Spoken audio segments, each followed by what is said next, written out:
Palabra de Dios.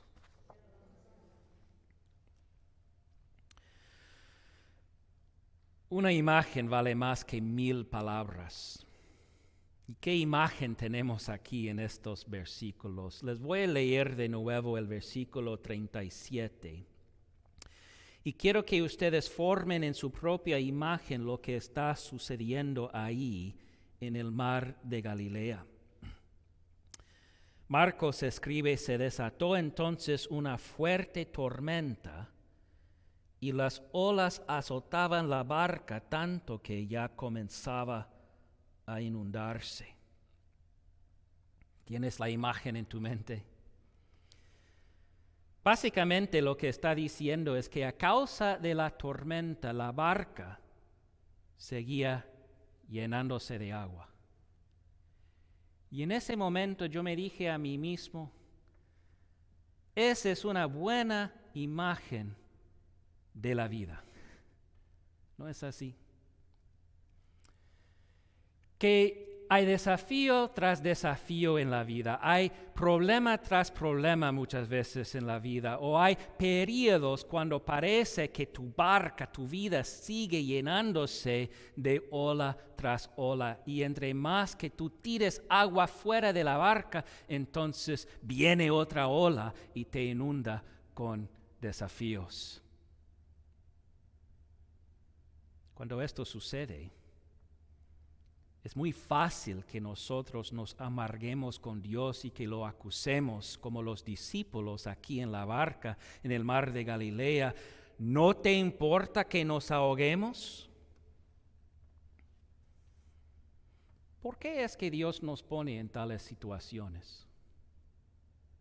¿Por qué es que Dios nos pone tan frecuentemente en situaciones que desafían nuestra fe? En vez de lo que pensamos por fuera, en vez de fortalecer nuestra fe. Porque es Dios quien envía la tormenta en el mar aquel día y no el diablo. En otras palabras, Dios deliberadamente pone a sus discípulos en una situación, pero no para destruir su fe, sino para probar su fe. Y Dios prueba la fe de cada uno de nosotros. Y el lugar en donde Él la prueba es lo que se llama la escuela de la vida. El miedo de los discípulos entonces no provenía por el hecho de que Jesús no estaba presente. Jesús sí estaba presente. Pero tenían miedo porque como estaba dormido, ellos pensaron, tal vez Él no esté consciente de lo que está sucediendo, o peor, tal vez a Él no le importa. ¿Cuál es peor para ti? ¿Pensar que Dios no está al tanto de tu situación? ¿O pensar que quizás a Dios no le importa? Lo que pasa es que Jesús estaba dormido en la barca. Yo no entiendo cómo es posible que Jesús quedó dormido si el agua estaba tan tumultuosa, pero cuando la gente está cansada, entonces el cuerpo se apaga y Jesús estaba exhausto por el trabajo del día. ¿Alguna vez has dudado de que a Jesús le importas? No es que digas que Dios no exista, no es que dejes de creer en Dios, pero tienes esta preocupación en tu mente que Dios realmente no se preocupa por tales cosas en su vida. Que tal vez Dios solo se preocupa por las cosas grandes del mundo, y ¿quién soy yo para que Dios esté atento a mis problemas? Muchas veces, aún como creyentes, aún como cristianos, vivimos como si Dios estuviera dormido. Y vivimos que por todos los efectos como si estuviéramos solos. Pero luego, cuando los problemas nos abruman, nos damos cuenta de que no podemos superarlos. Así que comenzamos a amargarnos. Y es cuando comenzamos a lanzar acusaciones contra otros en la vida, o peor es cuando comenzamos a lanzar acusaciones contra Dios. No te importa Dios, porque si te importara, la vida no sería tan terrible para mí. Obviamente a Dios sí le importa. De hecho, se preocupa tanto por nosotros como para enseñarnos cómo confiar en Él. Y esta es la cosa. Cada uno de nosotros necesitamos aprender a confiar en Él. El hecho de que seamos salvos, el hecho de que Dios nos perdone todos los pecados, no quiere decir que todavía nuestra fe ha madurado hasta el punto en que podamos confiar en Él sobre todas las cosas. Así que nos da pruebas.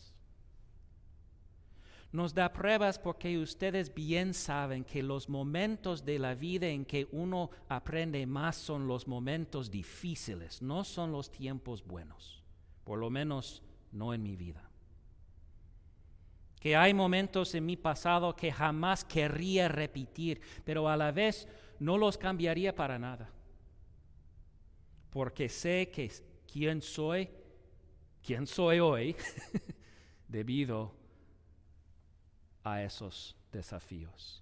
Es lo mismo con todos nosotros.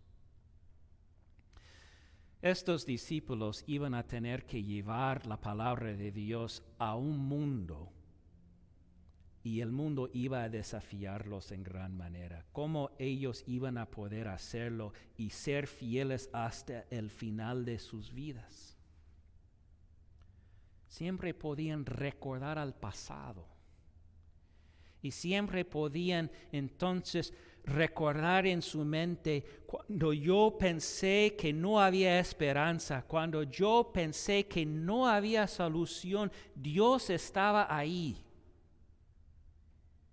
Y yo sigo vivo hasta hoy en día.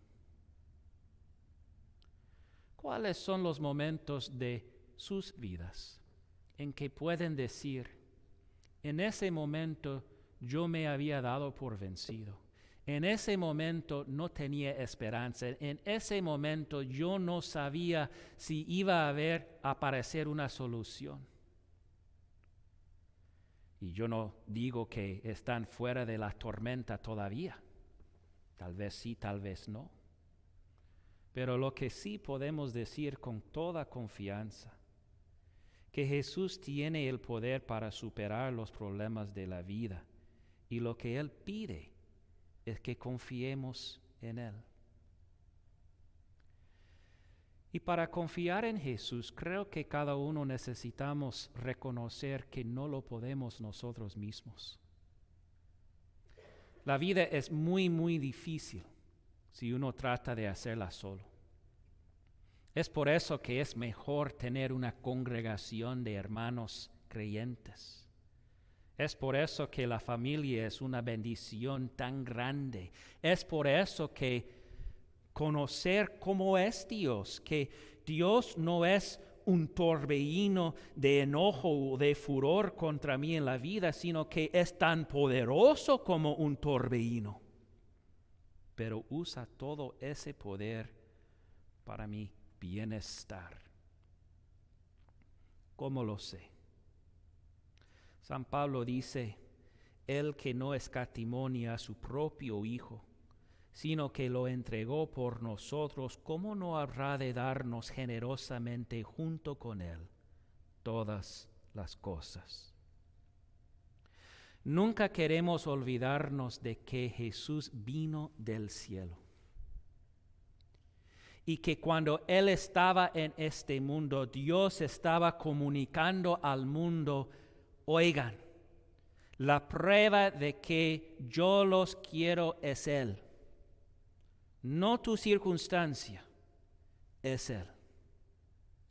Y cuando captamos el mensaje de la cruz, que yo merezco estar clavado a la cruz por mis rebeliones contra Dios, pero que Jesús tomó mi lugar para que yo pudiera escaparme de eso. Obviamente Él me ama. Obviamente Él me ama. Así que cuando el desafío, el problema, la tormenta viene, y puede haber tormentas fuera de nosotros, como en el matrimonio u otras relaciones, o puede haber tormentas dentro de nosotros, como el furor de la ira, o el miedo, o la depresión, la tristeza. Yo sé que Dios no esté enojado conmigo. Yo sé que Dios no me está castigando. Muchos creen eso. Dios me está castigando. No, castigó a Jesús en tu lugar. Entonces, ¿por qué Dios permite estas cosas sucedan? No me está castigando, pero sí me está probando. ¿En quién voy a confiar? ¿Y cuáles razones tengo para confiar en Él? Ya me acuerdo. Cuando veo la cruz, Él que no escatimó ni a su propio Hijo, sino que lo entregó por todos nosotros, ¿cómo no habrá de darnos generosamente junto con Él todas las cosas? El apóstol Juan, que estaba en la barca aquel día, él escribió estas palabras mucho más tarde en su vida. Dijo, y hemos contemplado su gloria, la gloria que corresponde al Hijo unigénito del Padre, lleno de gracia y de verdad. Piensen en todos los milagros que presenció Juan. Dice, y hemos contemplado su gloria. Al final de este milagro, Marcos escribe, ellos estaban espantados y se decían unos a otros, ¿quién es este? Que hasta el viento y el mar le obedecen. Mi oración para ustedes es que estas palabras fortalezcan su fe en Jesús. Y que si incluso los vientos y el mar le obedecen, ¿cuánto más nosotros? ¿Verdad? Que Él no murió por el mar, Él no murió por el viento, pero Él sí dio su vida por ti. Y te ha perdonado por todas las veces en que lo procesaste con tus acusaciones y preguntas. ¿Por qué? ¿Por qué? No, Él te ha perdonado por todo eso.